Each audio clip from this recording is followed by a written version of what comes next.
Don't talk to me like that. I don't have time. No. You got new tattoos? Are you old? Yeah, I was once a hoe.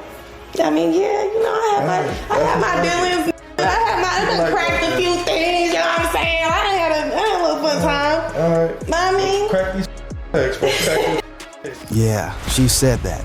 On camera, to the man whose baby she is carrying right now. Just, yeah, I was a hoe. I had a little fun time. Blueface is in critical condition. Not because his baby mama cheated on him, not because she lied, but because what she did while this man was locked up goes so far beyond a regular betrayal that by the time you hear all of it, you're going to understand why he is sitting in that room looking the way he is looking. This woman did not just step out on him. She ran a whole operation. 6 men confirmed. A conception window so tight the baby she is carrying might not even be his. And the coldest move of all, she took the private messages Blueface sent her from his jail cell, the ones where he was pouring his heart out, begging her to be faithful, and she screenshotted them and sent them to the man she was about to go sleep with so he could laugh at Blueface while Blueface had no way out. That is not cheating, gang, that is a setup. And the craziest part, she told you herself. A little fun time. Let me break down every single layer of how we got here. To understand how deep this goes, you have to start from the beginning because the setup did not start the day the receipts dropped. It started the day she walked into his life. Blueface just did 21 months in prison. He walked out November 3rd, 2025, and the whole internet was watching. This is a man who went in dealing with chaos on every front: legal trouble, relationship drama, public humiliation, and came home with what felt like a fresh start, new energy, new mindset. He was talking about building something real this time around.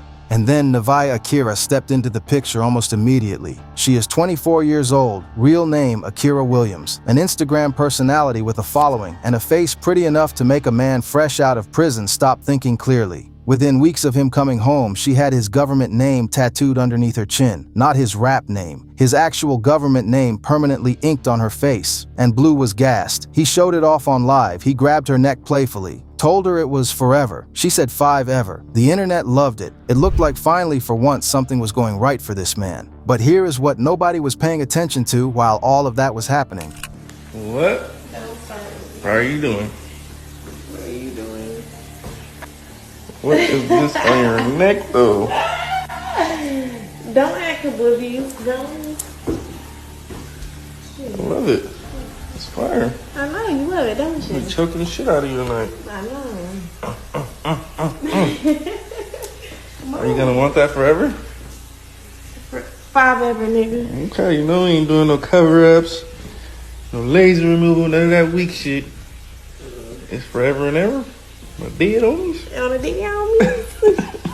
Early in their relationship, Nevaeh went on a live stream and somebody asked her about Blueface stepping out on her. And instead of shutting it down, she looked into the camera and said she does not think any man is going to treat her better, that a man is going to be a man at the end of the day, and that the Bible itself says men are going to cheat. She said that in month 1, and most people scrolled past it and called her unbothered. But what she was really doing was setting up her philosophical cover in advance. Because a woman who publicly declares that cheating is inevitable and acceptable before anything has even happened is a woman who has already made peace with running her own game. She was not unbothered. She was prepared. Then February 2026, the pregnancy gets confirmed on a Twitch stream. Blueface is kissing her belly, welcoming her to the Blueface Cavaliers, telling the internet to congratulate him. March comes and they find out it is a boy. He is excited. This is supposed to be the chapter where everything is different. His first bad baby mama, the one he actually wanted to build with, and then the ground falls out. Here is where it gets crazy. Here is where the real tea starts pouring, fam, because somebody decided they were not going to stay quiet. And the way they announced themselves before they even said a single word told you everything about their intentions. A man creates an Instagram account and names it already Cracked Her. Let that name sit with you for a second. He did not slide into DMs. He did not send anonymous tips. He built an account, gave it that name, pointed it directly at this situation, and then started posting. The account name alone was the opening statement. What he posted underneath that name broke the whole thing wide open. He dropped a video of himself with Nevaeh in the bed. The kind of content that leaves zero room for interpretation and zero room for her to say it was just a friendship. On top of the video, he released private messages. And inside those messages was something that crossed a line so far beyond regular cheating that when Blueface found out, his whole energy shifted in real time. Neve had taken screenshots of messages Blueface sent her from prison, private, emotional, vulnerable messages, and forwarded them to this man so he could read them, so he could laugh at them, so he could feel superior to Blueface while Blueface was sitting in a cell with nowhere to go and nobody to defend him. Now think about what that means for a second, because cheating is one thing. People make mistakes, people step out. It happens and it is painful, but it is something a person can eventually process and move through. But what Neve did is on a completely different level. She did not just sleep with another man. She took the most vulnerable version of Blueface, the one writing to her from a jail cell, begging her to be faithful, putting his real feelings in writing because he had no other way to reach her. And she weaponized that version of him. She used his pain as entertainment for the man she was choosing over him. She made Blueface's love letter into a prop. And that right there is what separates this from a cheating story and turns it into a setup.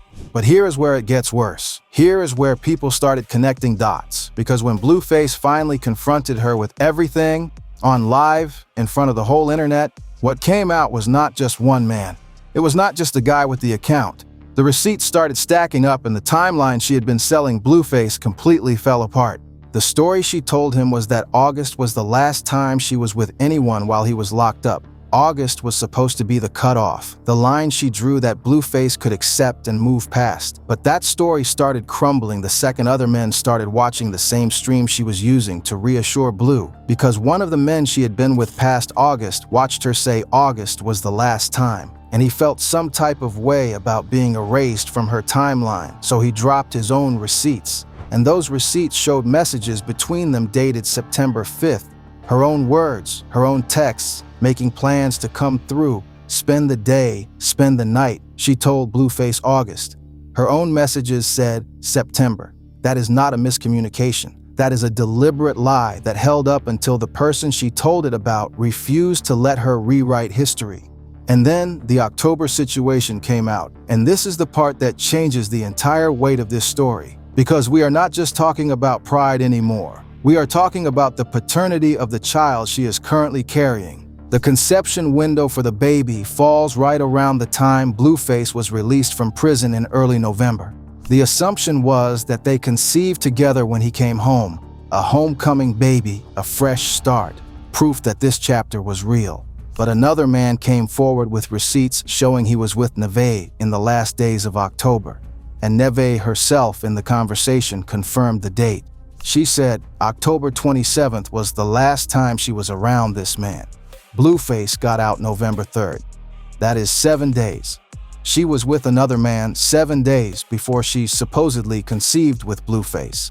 And the man from October started doing the math publicly, laying out the timeline, pointing out that a period lasts a week, questioning how the numbers she was presenting could possibly add up the way she was claiming they did. And she had no clean answer. Because the dates she gave him with her own mouth are the same dates that put the father of this baby in genuine question. 6 men total came forward by the time this confrontation reached its peak. 6 separate individuals who independently confirmed they had been with her while Blueface was locked up. And Blueface is sitting across from her in this live confrontation, counting them on his fingers, telling her she has a strikeout limit of 10, running out of room on his hands. And she sits there watching him count and tells him it is enough. Not because she is sorry, but because the number is becoming a problem for the image she wants to maintain. And then she says the boldest thing in this entire story. In the middle of this confrontation, in front of Blueface, while he is literally counting men on his hands, she looks toward the camera and says, "I hope y'all ready to hop on the train." Meaning if he drops her, she wants the internet to know she is available. She is marketing her exit while he is still processing the damage. She came into this relationship with a plan and she is leaving with a plan. And the baby is the thread that holds her connected to his life regardless of what he decides. Let me connect the dots for y'all like a detective walking through a case, because when you lay out the moves she made in sequence, you start to see something that goes way beyond a woman who got caught slipping. She entered the picture immediately after he came home from prison. A man fresh out of a cell is hungry for connection, hungry for normalcy, hungry for something real. That hunger makes you move fast and it makes you attach before you have had enough time to actually see who you are attaching to. She tattooed his name on her face in month 1. That is not devotion. That is a claim, a public, permanent, internet-facing claim that told the world she was locked in before she had actually decided to be. She publicly declared she was fine with cheating before he had ever given her a reason to say that. She set up the philosophical cover in advance. Because if you have already told the internet that men are going to cheat and cheating is acceptable, you have created the framework that makes your own behavior easier to justify when it comes out. She ran a rotation of 6 confirmed men and maintained a specific narrative about when it ended, a narrative she adjusted and recalculated every time a new man surfaced to contradict it. That is not someone who got caught in a moment of weakness. That is someone actively managing information. She forwarded his prison messages to a sideman. That single move is what tells you the most about the level of calculation involved here, because that move required her to read his message, decide it was useful to her, screenshot it, open a different conversation, and send it. Every single step of that process was a choice. And the reason she made that choice is because she understood the social currency of it. Making another man feel like he had leverage over Blueface kept that man interested in her. She used Blueface's vulnerability as a tool to maintain a side situation. That is ice cold. And then the conception window. She was with another man in the last days of October. Blueface got out November 3rd. She let him believe that baby was his without ever fully closing the door on the doubt. And now a paternity test has to happen before anyone knows the truth. Real recognize real, gang. And what I am recognizing in every single one of those moves is a woman who understood exactly what she was doing every step of the way. Here is where everything stands right now, because this story is not finished. The paternity test is happening. Nevaeh went on her own social media and announced it publicly. She did not deny the ex's claims. She did not come out swinging with evidence that clears the question. She announced she is testing, which means she herself cannot say with certainty that Blueface is the father of this child. The boy they celebrated. The boy he kissed her belly over on Twitch. That baby is sitting in the middle of a question that should never have existed. And Blueface is stuck in the most uncomfortable position a man can be in, because the narrator at the end of the stream says it perfectly. If that baby is his and he walks away, she has child support for 18 years. She is straight regardless. She walks away from this with clout, with followers, with a story that will get her interviews and reality show opportunities and a platform she would never have had without this situation. And if he stays, he has to live every single day knowing what he now knows about what she did with those messages, what she said to those men, and how casually she sat across from him and packaged all of it into the words. A little fun time. There is no clean exit from this. That is what a setup looks like when it is fully executed. Every door that is left has a cost attached to it. And I want you to think about what this moment looks like from the outside looking in, because the internet has opinions about everything, and this situation is no different. Half the comments are dragging Blueface for putting himself here again, saying he should have known better, saying he moved too fast, trusted too easily, let her in before she had earned any of it. And look, some of that is fair. We already talked about the pattern. We already talked about how Blueface keeps finding himself in the same room asking the same questions. That conversation is real and it is worth having. But what I am not going to do is sit here and pretend that the bulk of the blame in this situation belongs to Blueface. Because it does not. A man coming home from prison and wanting to build with someone is not a character flaw. A man moving fast and loving hard is not an invitation to be run. The thing that went wrong here did not go wrong because Blueface trusted her. It went wrong because she decided to exploit that trust in a way that was deliberate, calculated, and cold from the very beginning. Those are two completely different conversations and people keep mixing them up. Now on Nevaeh's side, the internet is split too. Some people are defending her, saying she was never officially his girlfriend during the time in question, saying they were not committed, saying she had every right to live her life while he was locked up. And again, some of that has a version of truth to it. But none of that explains the forwarded messages. None of that addresses why she would take a man's private jail correspondence and use it to impress a side dude. You can make any argument you want about what was and was not official between them, but the moment you screenshot a man's vulnerability and send it to somebody else for entertainment purposes, you have crossed a line that has nothing to do with commitment labels. That is just character, and that move told you everything about hers. Then there is the baby hanging over all of it, and this is the part that makes the whole situation genuinely heavy beyond the drama and the receipts and the internet commentary. Because at the end of all of this, there is a child, a boy who did not choose any of these circumstances, who is going to come into the world in the middle of a public question about who his father is, who is going to grow up with this story attached to his entrance into the world. And whatever the test says, whatever Blueface decides, whatever Nevaeh does next, that child is the one who carries the weight of all of it the longest. And nobody in the comments talking about who was right and who was wrong is thinking about that part, but somebody has to say it. The test results are coming. The internet will react the way the internet always reacts. Loud, fast, and without much nuance. But when the noise settles, what is left is a man who is going to have to figure out how to move forward in whatever version of this situation the results create. And that is not a 5-minute conversation. That is the rest of his life. Let me zoom out for a second, because there is a conversation underneath all of this drama that is bigger than just Blueface and Neve specifically. We are living in an era where proximity to a public figure is its own economy. Getting with someone famous, getting their name on your body, getting pregnant by them. That is a path to followers, to relevance, to interviews, to shows, to a life that would have taken years to build any other way. And some people approach relationships with public figures the way a business person approaches a deal. They identify the target, they figure out what that person needs emotionally, they deliver that thing just long enough to get locked in, and then the leverage kicks in. Blueface is particularly vulnerable to this because of who he is publicly. He has cried on stream. He has begged for loyalty on camera. He has told the whole internet exactly what he needs and exactly what breaks him. Every woman who enters his orbit after that already has a roadmap. They know what he responds to. They know what keeps him locked in. They know what hurts him. A woman who wants to run game on Blueface does not have to guess at anything. He has already told her everything she needs to know. The tattoo in month 1 was not love. The Bible speech about accepting cheating was not unbothered energy. The forwarded prison messages were not a mistake. These were moves, sequential, deliberate moves made by someone who understood the terrain and navigated it accordingly. And that does not mean Blueface is stupid. It means he is human. It means that a man coming out of 21 months in prison, hungry for connection, moving at his natural pace, is going to miss things that someone operating with a different agenda can see clearly. No cap, the street's been saying for a long time that Blueface keeps finding himself in the same trap. And the reason is not that he is unlucky. The reason is that vulnerability plus fame plus speed is a combination that the wrong kind of person will exploit every single time until the man carrying all 3 of those things fundamentally changes how he chooses and vets the people he lets close.